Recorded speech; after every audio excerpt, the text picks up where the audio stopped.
Yeah. So we're thinking about 20 minutes each. We might have a back and forth, but then we'd love to hear your thoughts if this makes sense or not. Thank you again for having us.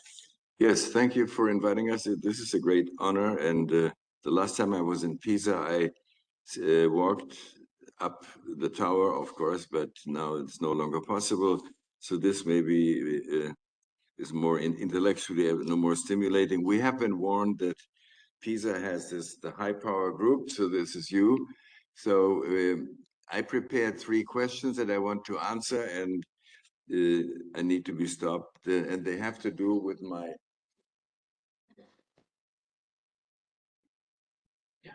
So with the books, which are sort of the preparation for our collective work.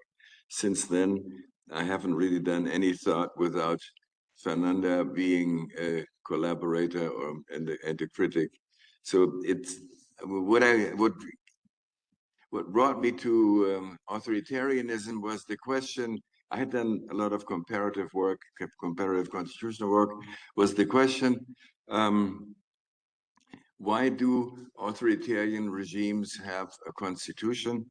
And then sort of the second question was, how do you identify on the constitutional level, the turn from, let's say, democracy to authoritarianism? So I was more interested in I would say, in the slippage, rather than to have sort of an established authoritarian regime, which is what political scientists do. I mean, comparative regime theory, they tell you that they're the typical authoritarian regimes. It's like military government, one-party system, or a personal dictatorship, etc.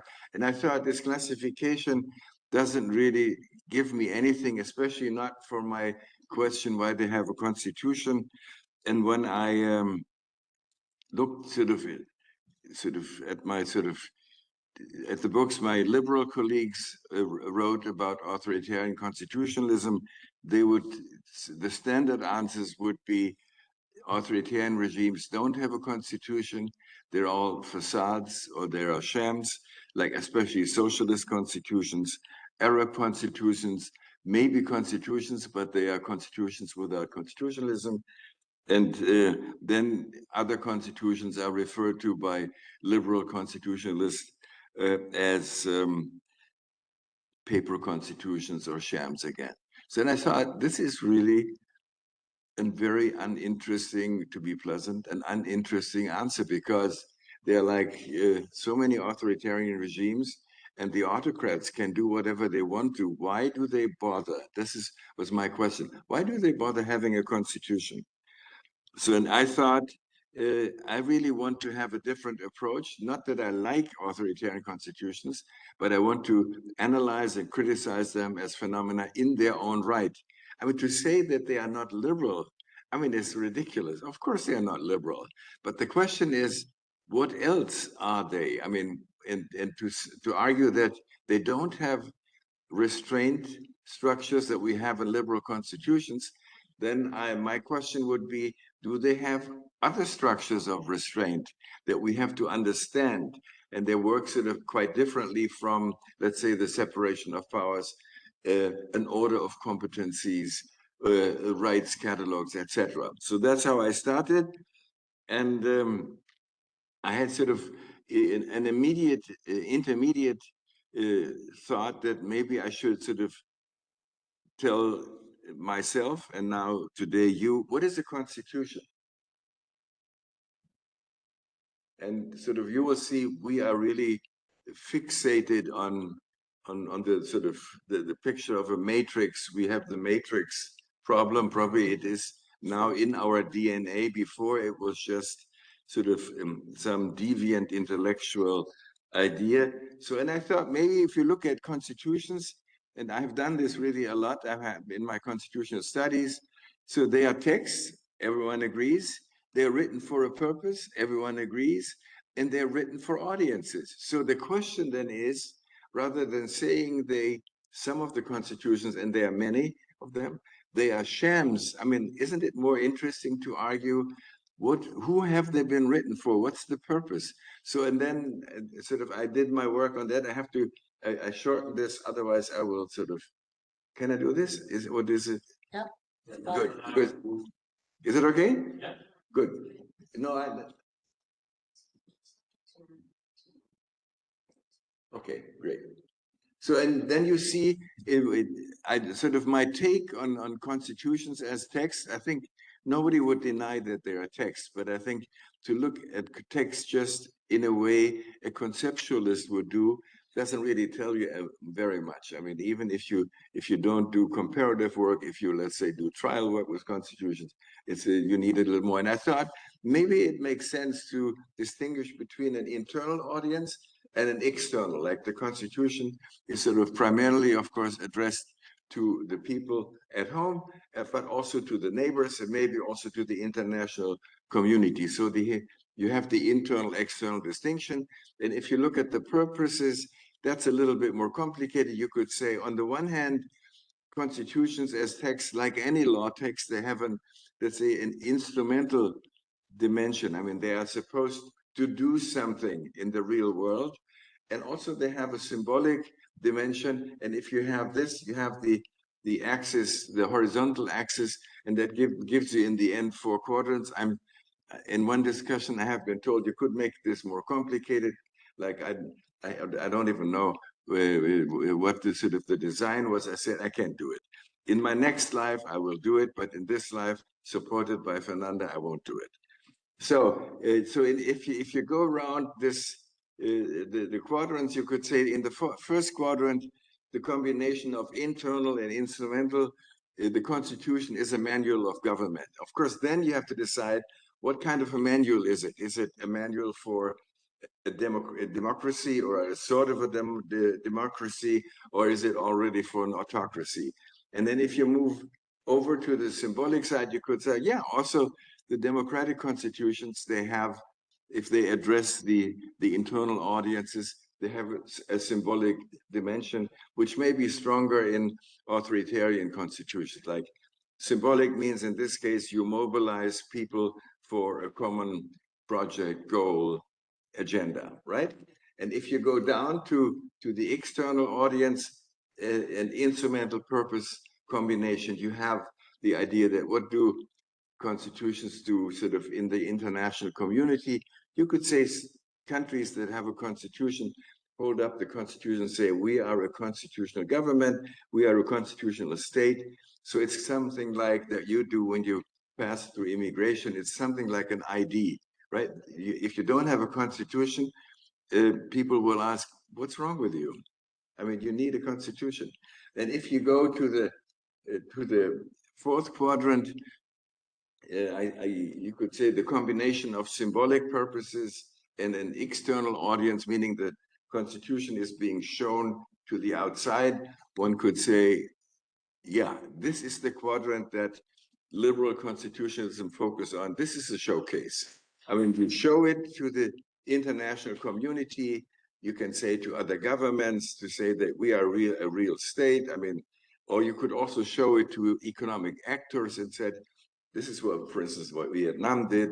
In the book, sort of, there are millions of examples. Vietnam did this. They wanted to show we have a sort of investment protection and we have a constitution. We have rule of law. So invest in Vietnam. So you have different actors, of course. So this is the basic structure, which I think, I mean, this is to my conviction, is this satisfying. It applies to democratic constitutions. It applies to semi-democratic constitutions, and it applies to authoritarian constitutions. They all have this somehow. Of course, the accent shifts. Let's say that it shifts from the instrumental to the symbolic, or it shifts from the manual, because autocrats don't like to operate according to the rules of a manual, but they would say then we just, for us, it's important to show something to whoever is interested in constitutions. So that was, I would say, that was the book that got me going. And then I was interested in, so what makes authoritarian regimes constitutions? Why could I seriously say they are not just window dressing? I mean, I would always ask, window dressing? Which window? And dressing for whom? So then already you have an interesting approach. And then I would say you have a critical perspective. Once, I really have to be careful with this, right? No. There. So, well, this is, because it's so beautiful, this is my last slide. This has now to do with the second step of my argument, where I move from what is a constitution? Do authoritarian regimes have a constitution? My answer would be yes. I mean, you can see it. I mean, it's all over the place. Like Hitler even had the enabling law. You could say, well, that wasn't a constitution. My question is, why did he extend the enabling act 3 times? He was killing people left and right by the millions. Stalin in 1936, he had already killed almost everyone in the countryside and most of his colleagues and friends on the Politburo. But he sat down to sort of write up with his cronies a new constitution. So then it's always, my question is, if people who are so powerful do this, what's the point? And so I thought, I'm interested in my next step, how can I sort of identify a transition from something that we would call comfortably like some democratic or liberal to authoritarian, autocratic, dictatorial. So I want to see the transition. And then I thought maybe it is not helpful. It's not helpful to do what political scientists tend to do, that they classify, because there you have the finished product. I wanted to see the transition. And I thought maybe in constitutional law, we can see it, because it's somehow, I see it in the text, which is really difficult, because autocrats in general don't like to tell you what they are really after, right? They don't want to. They hide it in the text. So it's a lot of work. So how much time do I have? I think that's good. And then It's you can good? jump in. 10 minutes, or can I do my 4? Yeah, take your time. Oh, yeah, good. Well, yes. Because I just wanted to give you the 4 structures, which then later we can maybe translate into a strategy of an authoritarian regime. The 4 structures where you can identify the move from democracy to authoritarianism are, I try to be very brief, and maybe in the discussion I can give you more details, right? So there are 4 structures. The first is, of course, which is obvious, that the style of governing is really sort of privileging the executive. But what is more interesting, that at the same time, if you look at authoritarian regimes, they don't like to be bound by rigid constitutional roles. They like to have it a bit more informal. And rather than doing this everything in public, the decision-making process, they prefer to do it in sort of clandestinely, so that it's sort of hidden, it's secret. So they really like secrecy. And you could say, and I leave it at that, they have a very opportunistic relationship to the Constitution. That was the first structural block. The second is, and when I wrote the book, that was I had most fun writing this, because I thought they have a different relationship to power. Normally, we have learned in school, power is something that is entrusted to you because you won an election, something like that, right? Or you have been appointed. But they treat power as private property. It's sort of, it's their property. I mean, you have serious cases, and you have these, you could say, I think it's also serious, but in a way it's ridiculous, when, for instance, Trump argues that he could store classified government papers in his toilet in Mar-a-Lago. It's sort of an idea that they're his. And under US law, by the National Records Act, they're US property, but he thinks it's mine.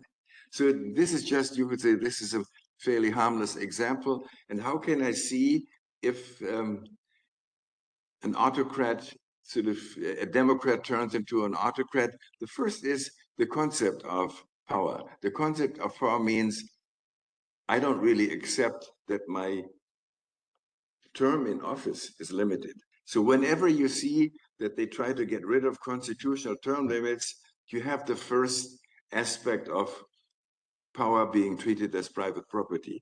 The second is, who is my successor? I want to decide. I want to have somebody who doesn't put me in prison for having been an autocrat, but who sort of follows up to my agenda. And so sort of the decision about who is following me is the second aspect of power as private property. The third aspect is usually that an autocrat thinks, I am entitled to everything. I mean, if you have read Hobbes, The Right to Everything, you could say it's sort of a new autocratic version of this right. And they usually enrich themselves incredibly. Like Putin is estimated by Forbes magazine to have somehow sort of collected like 400 billion, maybe it's 200, but it's so much dollars, right? That you can say, wow. An interesting example again is Hitler, because it tells you, it's so telling, I think. When he won the election by a really slim margin in 1933, the first thing he did, he went to the tax office in Munich East and said, listen, I know I have to pay taxes, but I really don't want to pay 400,000 Reichsmark, which would today be an enormous amount of money.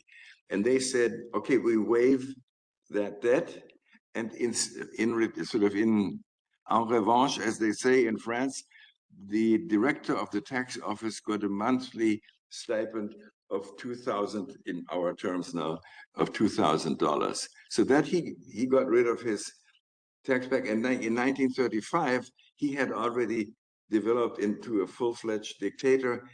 And then the argument was, it does not really comply with the principle of a Führer.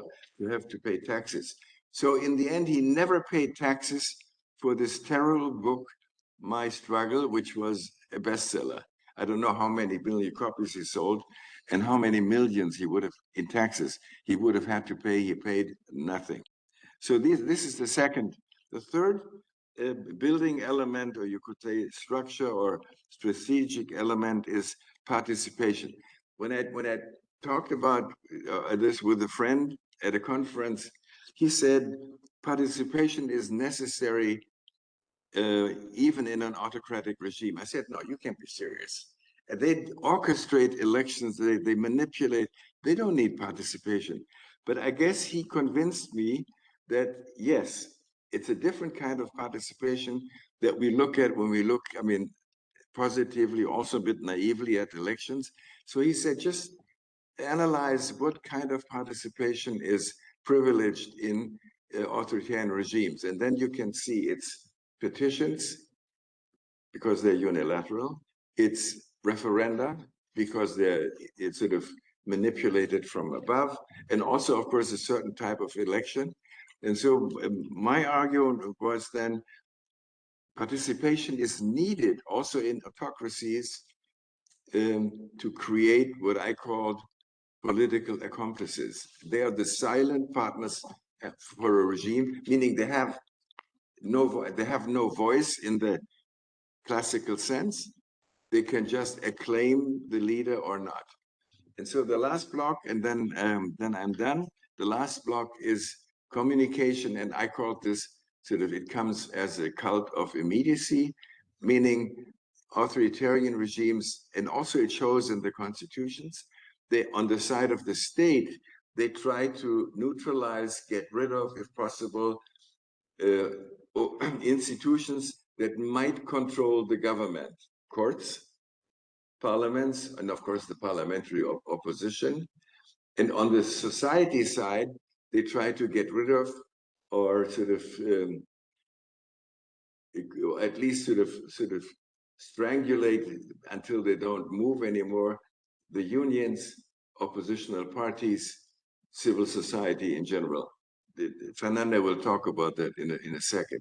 So you have this, and in the end, you have this fake, immediate, not mediated communication between the leading group or the single leader and the people. And like beautiful examples of this are what we in German called the Volksempfänger, meaning the receiver that people had and they all could listen to the Führer's speeches, or what Trump in his first time in office did, the Twitter, like he would sit there at night when Fernanda prepares for Pisa, he would just send out Twitter messages. I think what is crucial about this cult of immediacy that it's not mediated and it's unilateral again, what we had already sort of on the participatory level. Like it's important that it's determined by the regime. So I stop here. Right.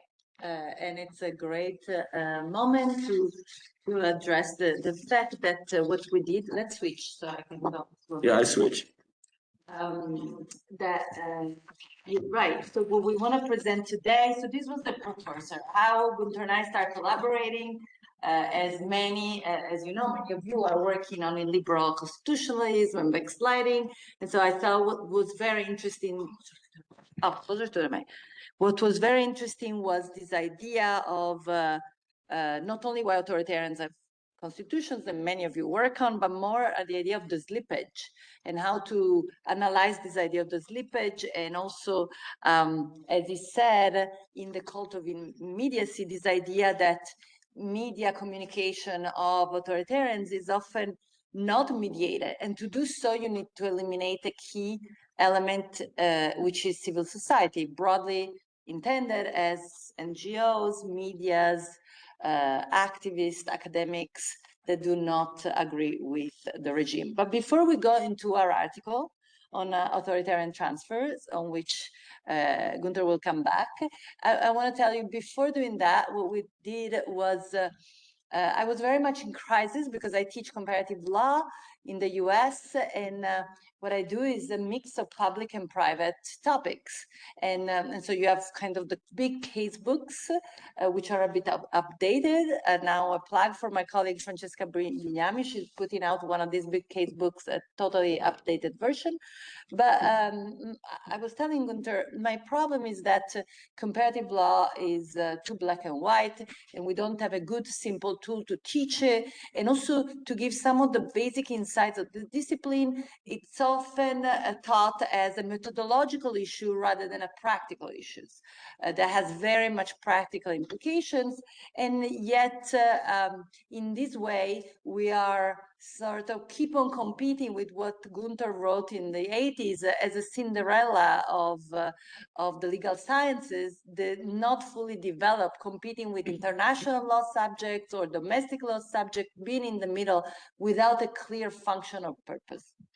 So, as we said, the book came up with this idea that comparative law has its purpose, has its practicality, but should not be considered a completely objective, politically agnostic science, or a way to just cannibalize what's foreign. Is rather a way to reimagine the real and what we call contribute to war making. So the book is organized into chapters which reflect, your understanding of the law as, I would say, a 1L in the US, or here probably in Italy, your second year of law school, where you took some civil law, private law classes dealing with property, contract, and torts, and family law too.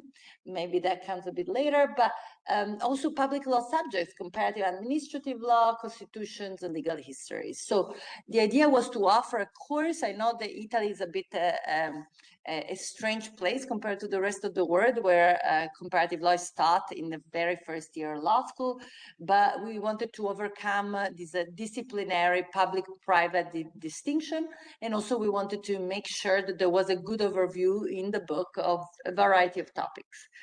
This is kind of the central idea of the book. The book is basically organized with an introduction that tells this story about the methods and how the methods are a plurality of methods whereby you have the first turn, which is really around functionalism, meaning that the discipline solidifies around the idea of the functional comparison. And the functional comparison is the idea that you address a problem rather than a doctrinal institutional issue, and therefore functionalism in its various forms, through its various applications, which go to the common core, the idea, Sacco's idea of legal formants or legal transplants a la Watson.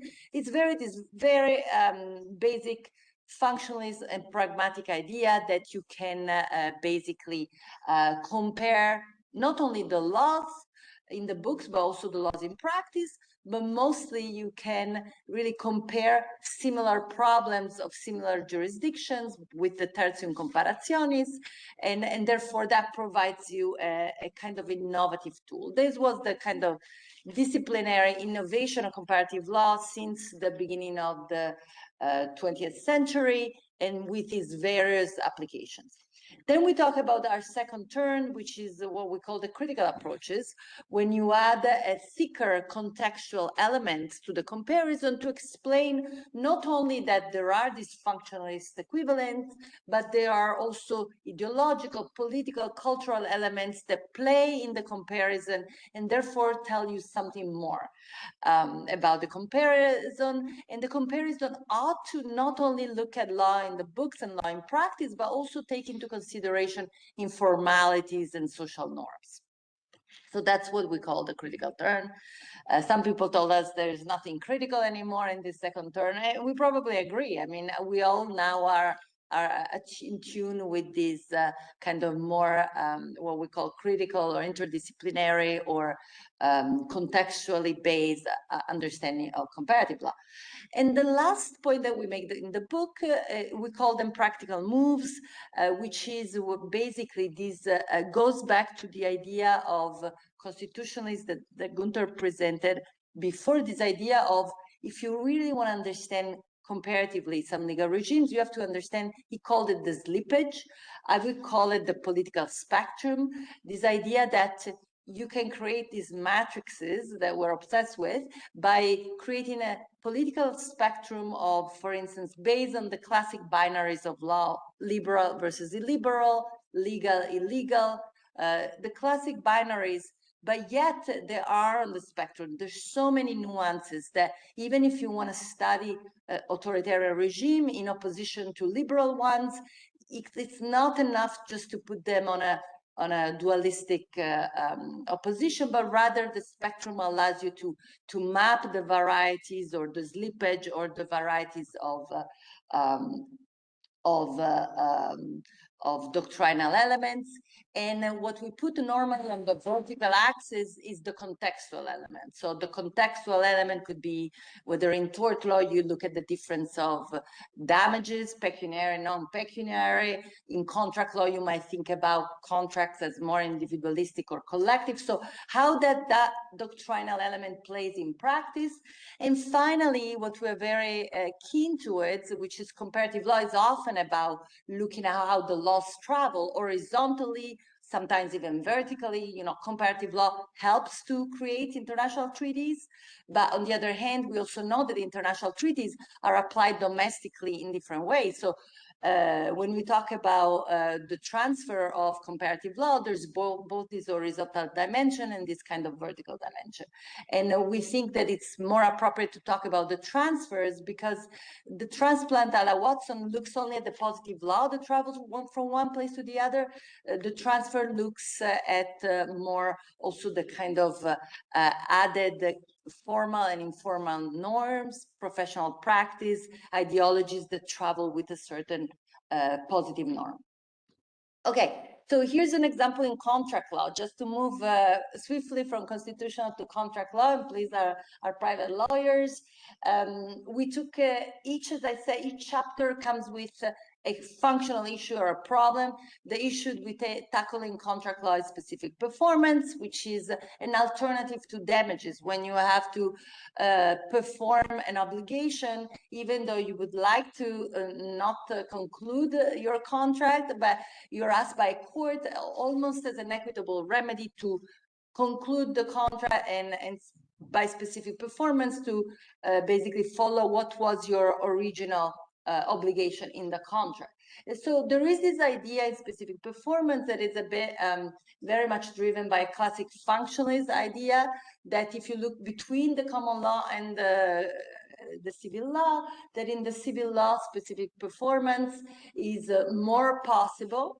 The contracts in the civil law are more relational contracts. They're more linked to idea of morality, good faith in contract law, and ultimately the common law overall. And this idea is rooted in a collective notions that contract law ultimately is something that should be reflective and also relational, and should be more taking into account the needs of a community and a group of people, as opposed to the common law in the US, in the UK, but that is much more transactional, efficiency based, and where specific performance is not really happening as much. So this is the step one. It would be a classic functionalist understanding that puts the civil law and common law into these kind of big binaries. The step two, if you delve, and we delve into the common law because of my knowledge, I guess right now more in the common law, but you could do the same in the civil law. If you do a comparison within, we took some different cases, and the cases were opera singers or performers or housekeepers, and in certain cases we saw that specific performance happened, and it was happening because in the Fitzpatrick case, it was a domestic worker who does not get the specific performance she would like. She's basically being a housekeeper for a wealthy man who asks her to basically stay in the house, and ultimately she would not only collect her monthly salaries, but she would also get an interest in the house, and she'll be allowed to live in the house until she's alive. And the heirs find out about this agreement, and they say, sorry, this agreement should be voided. And the court, even though she has an oral promise, the court voids that need a specific performance, and basically supports the claims of the heir, protecting the property rights. In the other case, the Lumley case, there's also a specific performance in that case, but the specific performance is now an injunction that is not given to the worker. In that case was an opera singer who decides not to sing in a theater in London, and she sings in another, she wants to take a better option to sing in a more prestigious place in London, the Covent Garden. She's blocked. She cannot do that because in that case the court gives a specific performance, but not to her. They call it a negative obligation, and it's the business owner, the owner of the theater, that can basically block her from singing her and performing anywhere else in London because she first committed to a certain contractual obligation. The point here is that the issue of a specific performer, if you look within the common law, is not so much an issue of collective versus individual contract. It's an issue of women versus businesses or labor versus capital.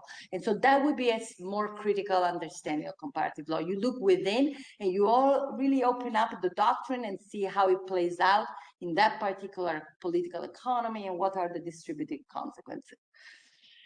The third move that we make in this book is the idea of legal transfer. And as I told you before, the legal transfer is this idea the rules move from one place to another. And when they move, despite the Watson legal transplant idea, they do change. The context is different. And often they also change because if you think an IKEA chair, and this is really part of Günter's IKEA jurisprudence, you might have read that. It's not only funny, but I think it's a metaphor that all my students love. The idea that you take a rule, your IKEA chair was perhaps a chair in Sweden in context A. You have to make this chair more stylized. You decontextualize it, and it becomes part of the global archive or the global shopping center of IKEA. it becomes a global norm, but then it has to be recontextualized in the new domestic context. So who's part of this process? There's, of course, actually, Alan Watson did have an idea that there were lawyers who were doing this transplantation work, and we think there are transfer agents that are selecting the tools, the doctrines that will be picked up in certain jurisdictions, will be globalized, stripped from their contextual elements, and then they would be transferred to other places. And that leads me to our article. And here I want to talk a little bit how we got to the article. So illiberal constitutionalism or authoritarian constitutionalism, comparative law, putting those two together, that's how we got to the Miami Law Review piece by the sheer fact that we were in a conference and had done for 2 years work on these foreign agent laws. It turns out that the American Bar Association, I was consulting for them, and they asked me to do various reports as a comparativist, as a comparative lawyer who can have a role in practice to say why Orban adopting the sovereign protection law. It's a national measure that Orban adopted a few years ago, was basically a law that didn't resemble the US law called FARA, a law adopted in 1938 in the US called foreign agent laws. And the question was to have an expert report that would assess that what Orban did, even though he was saying it's just like the American FARA, was not. And so you had to compare the US FARA law of 1938 with the newly adopted December 2023 Protection of National Sovereignty Act by Viktor Orban. Later on, the transparency law of the Georgian Dream Party, same thing. I had to do the same report. And so comparative law there was a way to show that despite the fact that these countries were adopting this law, and they said the US has this law, why shouldn't we have it? We're just as liberal as them. We're just as democratic as the US. So we should adopt these laws without any problem. And so I had to really do a kind of analysis of this slippage, how a law that is considered in the US a law that had its authoritarian origins. In 1938, President Roosevelt was very worried that in the US there were Nazi and communist propaganda before elections that were infiltrating the US. Since 1933, FARA in the US was modified, administered by the DOJ, the Department of Justice, with a FARA unit, and became more, let's say, soft in terms of penalties. Today, the FARA penalties are quite limited. There are both civil penalties that go up to $5,000 and criminal penalties that go up to 3 years in prison. But in short, over time, FARA has become a very transparent tool to monitor foreign agents, meaning that someone who lobbies on behalf of a foreign government. But the list of exceptions for why you don't have to disclose what you're doing, and you might be, going to Capitol Hill, you might be lobbying the Senate or Congress. The list of exceptions is quite broad. So if you're an academic, you're a member of a religious church, you're a lobbyist, you work with an embassy, all these are grounds for exclusion from FARA. And there is now a growing FARA bar in DC, and the FARA bar is a civil liberties bar, basically, that has worked consistently to basically minimize the need to register, and also show the registration is not burdensome, is light as a form of disclosure to know what all these people are doing in Capitol Hill in Washington, DC. So FARA in the US becomes over time more and more a tool of transparency. In the meanwhile, since especially 2012, the Russian foreign agent laws is adopted. Russia under Putin starts adopting this law in much more punitive, stigmatizing ways. The law is used clearly for repression. The tax code is mobilized in many cases. And there is a spread to 60 more countries across regimes of these laws that really need to target civil society. And what we see is that the global proliferation of these laws is not all about, there is a FARA version, that is the liberal version, is the American one, or there is an illiberal version of FARA, which is the Russian one, but they're certainly on a continuum with elements that are more repressive or more about transparency and control.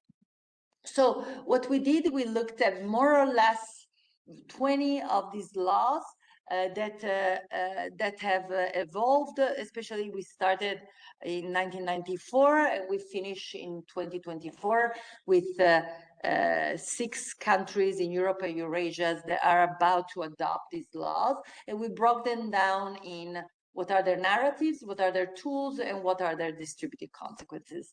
And we saw that in the narrative, especially for the authoritarian ones, there were 3 types of narratives, which were about national security, transparency as a rhetoric, though, and foreign interference. And so you see all whether the Russian one was very much carved around national security and anti-espionage, the Russian one, which was following the old path of FARA in the US, Georgia and Hungary.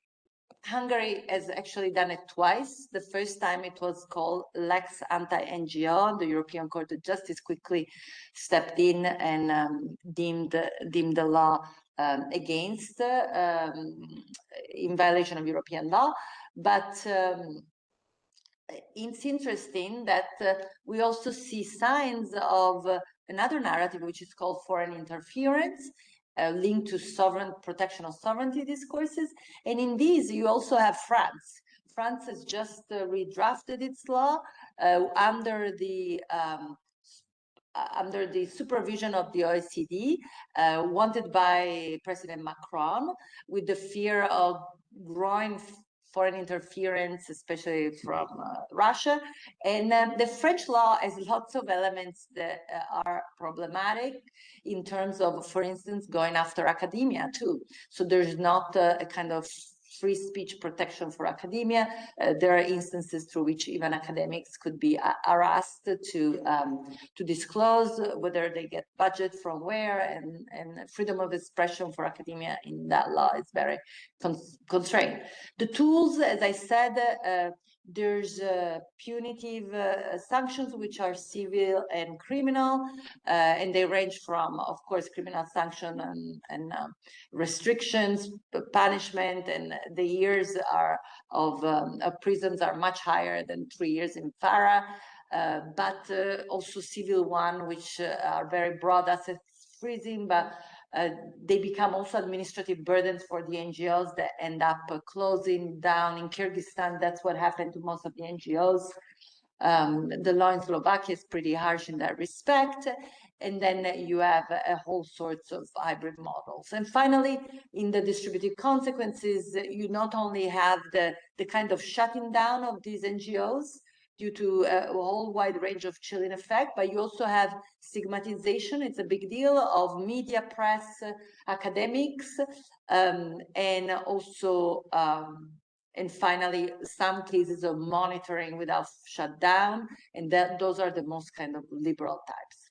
Okay, so we did end up doing a matrix here too, and I don't know, we couldn't resist, and the matrix goes with basically the horizontal part is the purpose of these laws that ranges from transparency on the one hand to repression and control.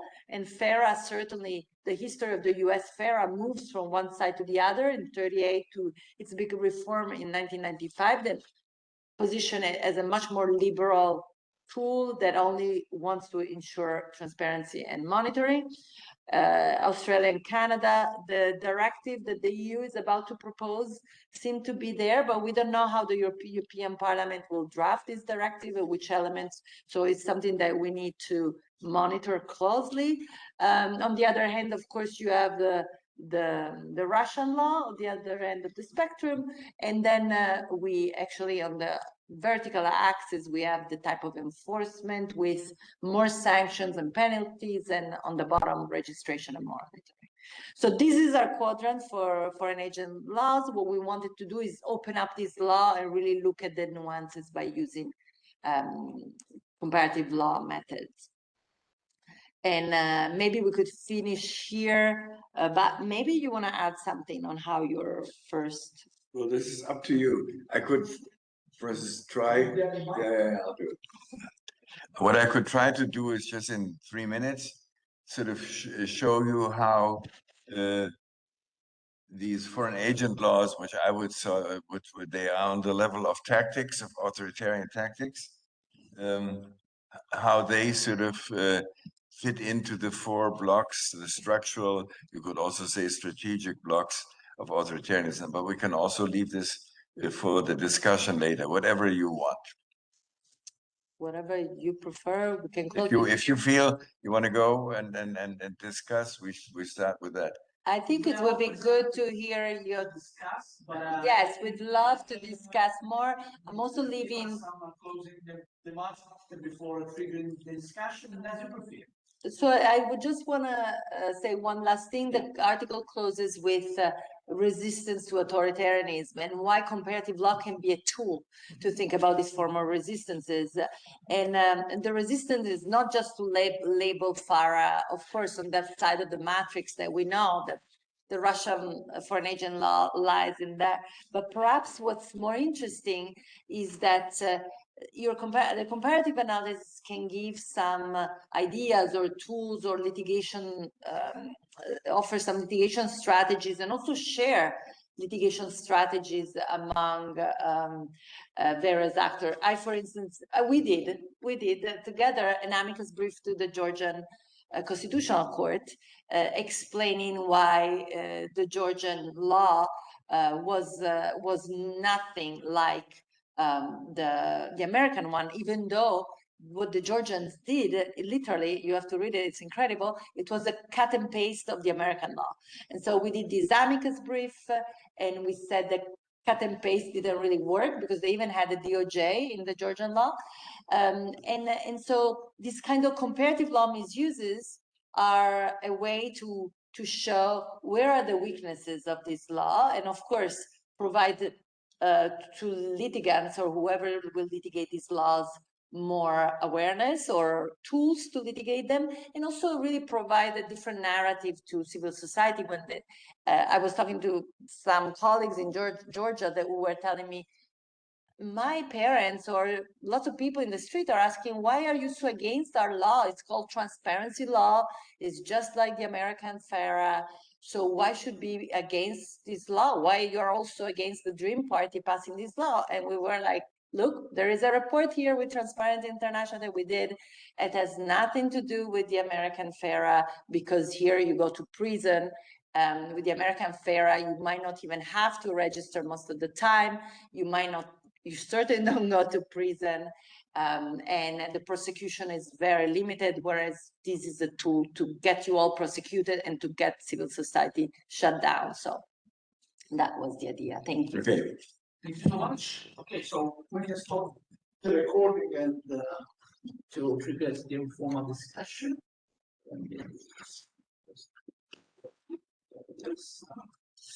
Here we go.